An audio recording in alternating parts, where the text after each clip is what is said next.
रायपुर में दिव्यांगजनों के सामूहिक विवाह समारोह का आयोजन। सामूहिक विवाह समारोह में सीएम साय ने की शिरकत। नवविवाहिता जोड़ों को सीएम ने दिया आशीर्वाद।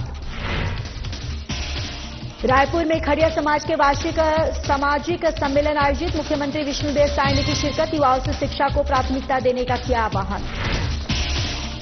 मुख्यमंत्री निवास में मना बीजेपी की जीत का जश्न। ढोल नगाड़े के साथ सीएम आवास पहुंचे कार्यकर्ता। विजयी 15 पार्षदों ने लिया सीएम का आशीर्वाद। कुंभ यात्रा के दौरान 10 लोगों की हुई मौत। उद्योग मंत्री लखनलाल देवागन ने दी श्रद्धांजलि। मृतक के परिजनों को सहायता राशि देने का किया ऐलान।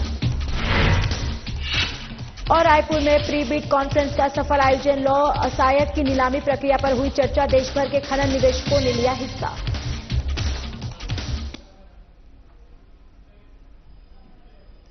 नमस्कार, बहुत स्वागत है आप सभी का हमारे इस खास बुलेटिन में। मैं हूं आपके साथ ज्योति यादव। चलिए बुलेटिन की शुरुआत करते हैं। मुख्यमंत्री विष्णुदेव साय ने अखिल भारतीय विकलांग चेतना परिषद के द्वारा आयोजित दिव्यांगजन सामूहिक विवाह समारोह में 31 दिव्यांग जोड़ों को आशीर्वाद प्रदान किया है। उन्होंने सभी नवविवाहिता जोड़ों के सुखी वैवाहिक जीवन की मंगल कामना करते हुए कहा कि ये आयोजन सामाजिक समरसता और दिव्यांगजनों के उत्थान का उत्कृष्ट उदाहरण है। तो वहीं मुख्यमंत्री साय ने कहा कि राज्य सरकार द्वारा मुख्यमंत्री कन्या विवाह योजना चलाई जा रही है, जिसके अंतर्गत प्रत्येक जोड़े को 50,000 रुपए की सहायता दी जाती है। अगर पति पत्नी दोनों दिव्यांग है तो दिव्यांग विवाह प्रोत्साहन योजना के तहत उन्हें 1 लाख रुपए की आर्थिक सहायता प्रदान की जाती है। उन्होंने कहा कि सरकार समाज के कमजोर वर्गों, विशेष रूप से दिव्यांगजनों के सशक्तिकरण के लिए प्रतिबद्ध है।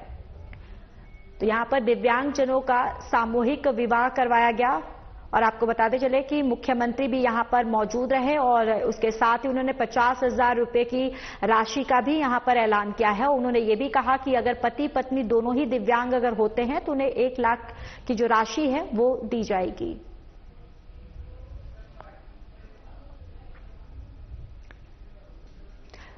रायपुर के डूंडा में श्रीमद् भगवत कथा का आयोजन किया गया, जिसमें मुख्यमंत्री विष्णुदेव साय ने श्रीमद् भागवत कथा में श्री कृष्ण सुदामा प्रसंग का श्रवण किया है। इस पावन अवसर पर उन्होंने भगवान श्री कृष्ण और श्री राधा रानी से समस्त छत्तीसगढ़ वासियों की सुख समृद्धि, शांति और मंगलमय जीवन की प्रार्थना की। मुख्यमंत्री ने व्यासपीठ का नमन करते हुए कथा व्यास पंडित श्री कृष्ण गौड़ शास्त्री से आशीर्वाद लिया और श्री कृष्ण सुदामा प्रसंग का श्रवण किया है।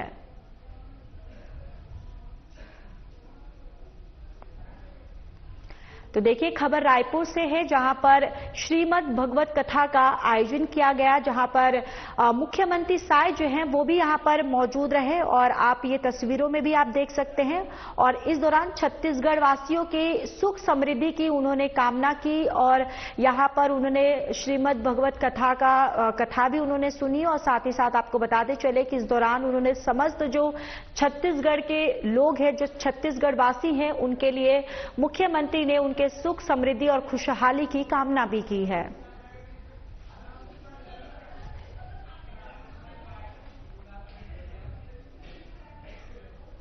मुख्यमंत्री विष्णुदेव साय ने खड़िया अनुसूचित जनजाति उत्थान समिति के वार्षिक सम्मेलन में शिरकत की है।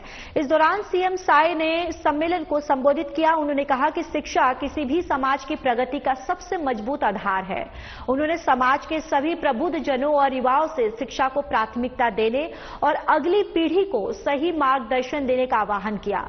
उन्होंने खड़िया समाज के ऐतिहासिक सफर की चर्चा करते हुए 2011 में समाज को अनुसूचित जनजाति वर्ग में शामिल करने के ऐतिहासिक निर्णय को याद किया और इसके लिए तत्कालीन मुख्यमंत्री डॉक्टर रमन सिंह के प्रयासों की सराहना भी की है।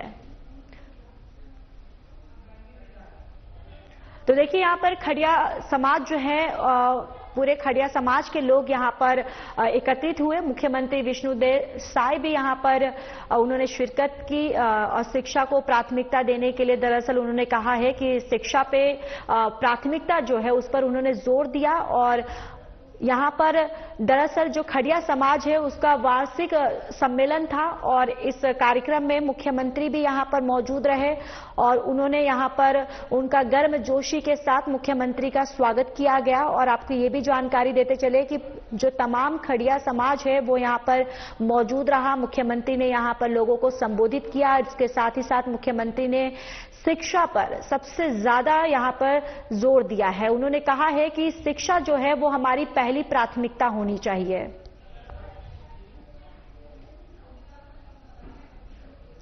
मुख्यमंत्री विष्णुदेव साय ने मुख्यमंत्री निवास में नगरीय निकाय चुनाव में भारतीय जनता पार्टी को मिली ऐतिहासिक जीत का जश्न मनाया।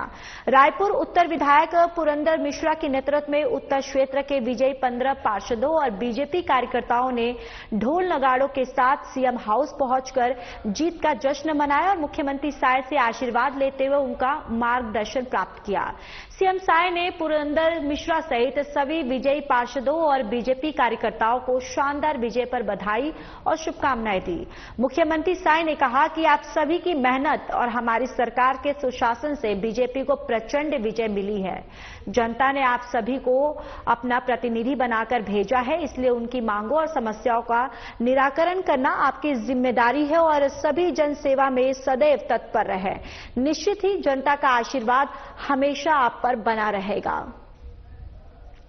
तो नगरीय निकाय चुनाव में बीजेपी जो है यहां पर बीजेपी की प्रचंड जीत जो है वो हासिल हुई है और देखिए मुख्यमंत्री निवास पर यहां जीत का जश्न जो है वो मनाया गया और यहां पर जीत का जश्न मनाने के दौरान आपको बताते चले कि मुख्यमंत्री ने कहा है कि आप सभी को यहां पर लोगों का जो जनता है, जनता का आशीर्वाद आपको प्राप्त हुआ है और जिसकी वजह से जनता ने नगरीय निकाय चुनाव में बीजेपी को प्रचंड जीत देकर यहां पर सत्ता में लेकर आई है। और आपको बताते चले कि जो 15 पार्षद थे जिन्होंने जीत हासिल की है, जो विजयी रहे हैं, वो 15 पार्षद यहां पर मौजूद रहे और सीएम से यहां पर उन्होंने आशीर्वाद भी लिया है। बजट सत्र को लेकर उप मुख्यमंत्री अरुण साव का बयान सामने आया, जिसमें उन्होंने बजट सत्र पर बयान देते हुए कहा कि ये सत्र बड़ा महत्वपूर्ण होने वाला है। उन्होंने कहा कि सरकार की अपनी पूरी तैयारी है। जानकारी देते हुए डिप्टी सीएम अरुण साव ने कहा कि इस सत्र में 15 बैठक होने वाली है और विधायकों के सवाल के अनुसार कार्य होगा। तो बजट सत्र को लेकर डिप्टी सीएम साव का बयान सामने आया। उन्होंने कहा है कि ये जो सत्र है ये एक बहुत महत्वपूर्ण होने वाला है। उन्होंने दरअसल यहां पर मीडिया को संबोधित करते हुए उन्होंने ये बातें कही। उन्होंने कहा कि बहुत ही महत्वपूर्ण होने वाला ये बैठक और सत्र में 15 बैठक जो है वो होने वाली है। और यहां पर देखिए उन्होंने ये तमाम जानकारी जो है सत्र को लेकर मीडिया को अरुण साव ने दिया है। की तरह विधानसभा का बजट सत्र आने वाला है। बजट सत्र इस बार 24 फरवरी से प्रारंभ हो रहा है और ये सत्र बड़ा महत्वपूर्ण होने वाला है। सरकार की अपनी पूरी तैयारी है और बहुत ही उपयोगी और महत्वपूर्ण यह सत्र रहने वाला है। इस सत्र में 17 बैठकें होने वाली है। विधानसभा की कार्यसूची और कार्य नियम है, उसके हिसाब से माननीय सदस्यों के प्रश्न आदि सब होंगे। चलिए अब खबरों में आगे बढ़ते हैं। मंत्रिमंडल विस्तार को लेकर उप मुख्यमंत्री अरुण साव ने कहा कि मंत्रिमंडल का विस्तार मुख्यमंत्री जी के विशेष अधिकार है, उसका निर्णय मुख्यमंत्री करेंगे। बीजेपी को चुनाव में जीत मिली है और वोट प्रतिशत बढ़ा है, ये बताता है कि भारतीय जनता पार्टी का ग्राफ जो है वो विष्णु के सुशासन में बढ़ा है।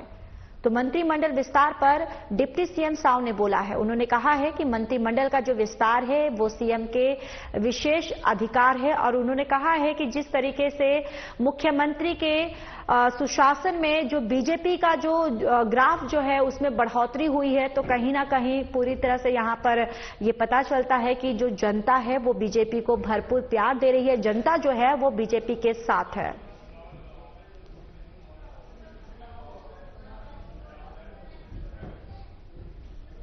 देखिए, ये मंत्रिपरिषद का विस्तार पूरी तरह से माननीय मुख्यमंत्री जी का विशेषाधिकार है। समय आने पर उसका वो निर्णय करेंगे। लेकिन नगरीय निकाय चुनाव में जो ऐतिहासिक जीत भारतीय जनता पार्टी को हुई है, वोट प्रतिशत का आप अंदाज लगाएं, कल्पना करें 56% से अधिक वोट प्रतिशत लगातार जो बढ़ा है। 46% से चालू हुआ विधानसभा में, लोकसभा में 52 हुआ और नगरीय निकाय के चुनाव में, नगर निगम में 56%। तो ये बताता है कि भारतीय जनता पार्टी का ग्राफ कैसे बढ़ रहा है। विष्णु के सुशासन में, डबल इंजन की सरकार में अब ट्रिपल इंजन बनी है। निश्चित रूप से छत्तीसगढ़ तेज गति से आगे बढ़ेगा। विकसित छत्तीसगढ़ की कल्पना को हम साकार करेंगे।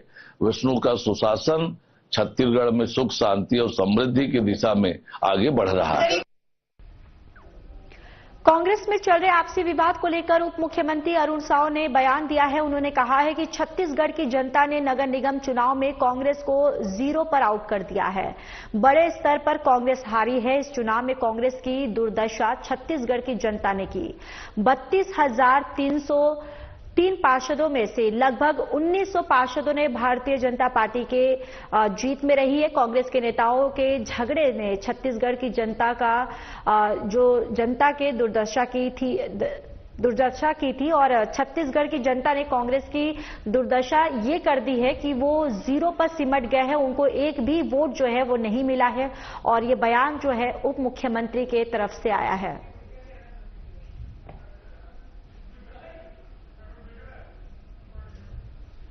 जनता ने नगर निगम में कांग्रेस को शून्य में आउट किया है और न केवल शून्य में आउट किया है बल्कि जिस बड़े अंतर से कांग्रेस पार्टी हारी है, पार्षदों की संख्या भी जितनी न्यूनतम कांग्रेस पार्टी को मिली है, वाकई कांग्रेस की दुर्दशा इस चुनाव में छत्तीसगढ़ की जनता ने किया है। 10 की 10 नगर निगम में कमल खिला है और ऐतिहासिक वोटों से खिला है। पार्षद भी बहुत बड़ी संख्या में, अकेले राजधानी की बात करें तो 70 में से 60 सीटें भारतीय जनता पार्टी जीती है। बिलासपुर में 70 में से 49 सीटें भारतीय जनता पार्टी को मिली है। यही हालात पूरे प्रदेश के हैं। नगर पालिका की 49 स्थानों पर चुनाव संपन्न हुए। 49 में से 35 सीटों पर भारतीय जनता पार्टी के अध्यक्ष निर्वाचित हुए हैं। पार्षदों की संख्या वहां पर भी बड़ी है। नगर पंचायतों में 114 में से 81 स्थानों पर भारतीय जनता पार्टी जीती है। कुल मिलाकर 3,203 पार्षदों में से लगभग 1,900 पार्षद भारतीय जनता पार्टी के जीते हैं। वाकई कांग्रेस की बुरी हालत इस चुनाव में हुई है और कांग्रेस के नेता आपस में लड़ने में मशगूल हैं और छत्तीसगढ़ की जनता इसका मजा ले रही है। तो वहीं उप मुख्यमंत्री अरुण साव ने कांग्रेस के ईवीएम को लेकर दिए गए बयान पर पलटवार किया। उन्होंने कहा कि कांग्रेस पार्टी को आत्म अवलोकन करना चाहिए। कांग्रेस के नेता संविधान लेकर घूमते हैं। संविधान में न्यायालय को सर्वोच्च स्थान प्राप्त हो और न्यायालय ने ही कहा है कि ईवीएम में कोई खराबी जो है वो नहीं है। कांग्रेस पार्टी को आत्मावलोकन करना चाहिए जिस बुरी कदर हार हुई है। कांग्रेस पार्टी आखिर किसकी बात मानेगी? संविधान लेकर उनके नेता घूमते हैं। उसी संविधान में न्यायालय को सर्वोच्च स्थान प्राप्त है। सर्वोच्च न्यायालय ने बार बार कहा है कि ईवीएम में किसी तरह की टेम्परिंग की कोई गुंजाइश नहीं है। एक बार नहीं, बार बार सर्वोच्च न्यायालय ने कहा है। उसके बाद भी यदि ये ईवीएम का रोना रोते हैं, इनको रोने से कोई रोक नहीं सकता है। पर सच्चाई ये है कि कांग्रेस की दुर्दशा हुई है। कांग्रेस अपनी हार का ठिकरा ईवीएम पर ना फोड़े, अपने नेताओं पर फोड़े, खुद आत्मावलोकन करे। प्रगति नगर के 10 लोगों की कुंभ यात्रा के दौरान सड़क हादसे में दुखद निधन के बाद रविवार की देर रात सभी के शव कोरबा लाए गए। सोमवार की सुबह नगर विधायक और वाणिज्य उद्योग मंत्री लखनलाल देवांगन सभी शोकाकुल परिवार के निवास पर पहुंचकर मृतकों को श्रद्धांजलि अर्पित की। शोक तृप्त परिवारजनों से भेंट कर अपनी संवेदना प्रकट की और इस अवसर पर मंत्री देवांगन ने अपने स्वेच्छा अनुदान मद से सभी 10 मृतकों के परिवारजनों को 1 लाख रुपए की सहायता राशि देने की घोषणा की है। मीडिया से चर्चा करते हुए मंत्री देवांगन ने कहा है कि ये हृदय विदारक घटना थी। मृतकों में बीजेपी के कर्मठ कार्यकर्ता भी थे। मंत्री देवांगन ने कहा है कि सभी शोकाकुल परिवार को हर संभव मदद के लिए प्रयास किए जाएंगे। तो देखिए, कुंभ यात्रा के दौरान 10 लोगों की मृत्यु हुई है और इनके जो शव है वो कोरबा लेकर आया गया, जहां पर यहां पर आपको बताते चले कि ये शव जो है ये दरअसल कुंभ जा रहे थे और इस दौरान इनकी ये मृत्यु हो गई है। और देखिए, अब यहां पर इनके जो परिवारजन है उनको 1 लाख रुपए सहायता राशि देने की बात की गई है। और साथ ही साथ आपको बताते चले कि यहां पर 10 लोगों की मौत हो गई है और इनके शव जो है वो उनके गांव कोरबा लेकर आए गए। और जहां पर आपको बताते चले कि अब परिवार का रो रो कर बुरा हाल है। तो वहीं मृतकों से मिलने के लिए यहां पर मंत्री जो है वो पहुंचे और मृतकों के परिवार को यहां पर उन्होंने 1 लाख रुपए राशि देने का भी ऐलान किया है। गंगा में पुण्य स्नान करने जा रहे थे और बीच में दुर्घटना जो घटित हुई, बहुत ही दुखद घटना है। और दुखद घटना में हमारे इमलीडुगु, प्रगति नगर, कलमीडुगु, प्रगति नगर और अपने सब यहीं के 10 लोग मृत्यु हो गए हैं, स्वर्गवास हो गए हैं। और सरकार के माध्यम से उत्तर प्रदेश सरकार ने भी सारी व्यवस्था करके डेडबाजी वहाँ भेजा है। और माननीय मुख्यमंत्री से मैं जब विराजपुर जाऊंगा तो चर्चा करूंगा। अभी मेरे स्वच्छ अधिकार क्षेत्र में जो रहता है तो सभी मृतक परिवार के परिवार को 1 लाख रुपए की सहायता राशि दी जाएगी ताकि उनके देहक्रम में सहयोग हो सके। 1 लाख रुपया मेरा जो अधिकार क्षेत्र में रहता है उसका मैं देने का ऐलान करता हूं। और साथ ही साथ माननीय मुख्यमंत्री जी से मैं चर्चा करूंगा क्योंकि मुख्यमंत्री जी को ये सारी चीजों में विशेषाधिकार रहता है और निश्चित तौर पर मुख्यमंत्री जी भी कुछ न कुछ। संचालनालय भौमिकी और खनिज कर्म छत्तीसगढ़ द्वारा बस्तर के बेलाडीला क्षेत्र के लो असहायक ब्लॉकों की नीलामी को लेकर नवा रायपुर के न्यू सर्किट हाउस स्थित कन्वेंशन हॉल में प्री बिड कॉन्फ्रेंस का आयोजन किया गया। इस बैठक में देश भर से आए खनन निवेशकों और बोलीदाताओं ने भाग लिया, जहां नीलामी प्रक्रिया, निवेश अवसरों और खनिज संसाधनों पर विस्तृत चर्चा की गई। इस अवसर पर छत्तीसगढ़ के दंतेवाड़ा जिले में स्थित 3 विश्व स्तरीय लो असहायक ब्लॉक और उत्तर बस्तर कांकेर के एक ब्लॉक की नीलामी प्रक्रिया पर चर्चा की गई। खनिज विभाग के वरिष्ठ अधिकारियों और विशेषज्ञों ने प्रतिभागियों के प्रश्नों का उत्तर दिए और ई नीलामी प्रक्रिया को विस्तार से समझाया। खनिज विभाग के सचिव पी दयानंद ने कहा है कि छत्तीसगढ़ खनिज संसाधनों के मामले में अपार संभावनाओं वाला राज्य है, जो उद्योग, व्यापार और रोजगार के क्षेत्र में व्यापक विकास का अवसर प्रदान करता है। उन्होंने कहा कि आत्मनिर्भर भारत के संकल्प को साकार करने में छत्तीसगढ़ की भूमिका अहम होगी, क्योंकि यहां उच्च गुणवत्ता वाले लौह असहायक के विशाल भंडार जो है वो उपलब्ध है।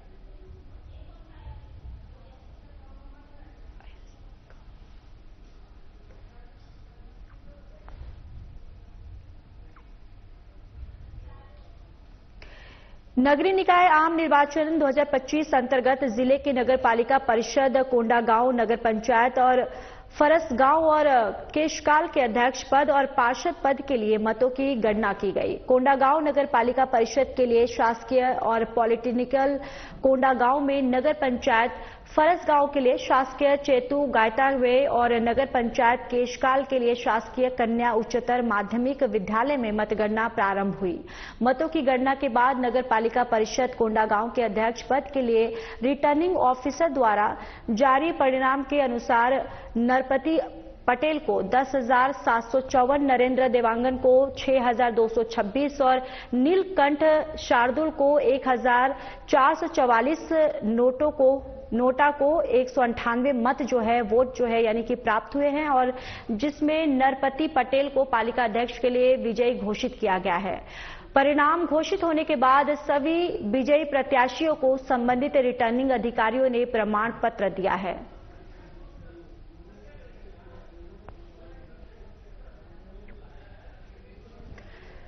तो देखिए केशकाल में और बिहारी लाल जो है वो निर्वाचित हुए हैं और यहाँ पर जो भी विजयी हुए थे यहाँ वो पहुंचे हैं और आपको बताते चले कि यहाँ पर उनको प्रमाण पत्र देकर सम्मानित किया गया। पालिका अध्यक्ष के नरपति पटेल विजयी हुए हैं और विजय होने के बाद यहाँ पर उनका स्वागत किया गया और उनको यहाँ पर प्रमाण पत्र जो है वो देकर उनको सम्मानित किया गया। फूल माला भी उनको पहनाया गया है।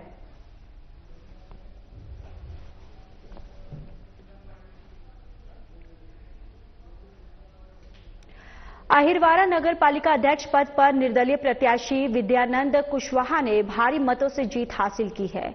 इस जीत का श्रेय उन्होंने अहिरवारा नगर की समस्त जनता को दिया है। उन्होंने कहा है कि जनता ने उन पर विश्वास दिखाया है और इस विश्वास को वो बनाए रखते हुए अहिरवारा नगर पालिका क्षेत्र में विकास कार्यों को प्रमुखता से पूर्ण करेंगे।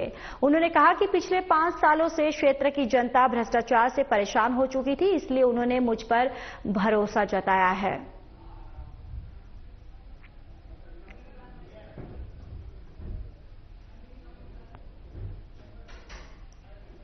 तो देखिए दुर्ग से खबर है जहां पर निर्दलीय प्रत्याशी उनकी जीत हुई है, जहां पर अहिरवारा पालिका अध्यक्ष पर वो विजयी हुए हैं और विजयी होने के बाद देखिए उनका यहां पर स्वागत किया गया है, उनको बधाई दी गई है और साथ ही साथ उन्होंने कहा है कि जनता जो है वो मेरे पक्ष में उन्होंने वोट दिया है, जिस वजह से मैं विजयी हुआ हूं और निर्दलीय प्रत्याशी हैं ये और अहिरवारा पालिका अध्यक्ष पद पर ये दरअसल विजयी हुए हैं। जिसके बाद इनको यहाँ पर देखिए बधाई भी दी गई, इनको फूलों का माला जो है वो पहनाकर यहाँ पर बधाई दिया और साथ ही साथ उन्होंने जो जनता है जिन्होंने उनको वोट दिया है उनका वो धन्यवाद भी उन्होंने किया है।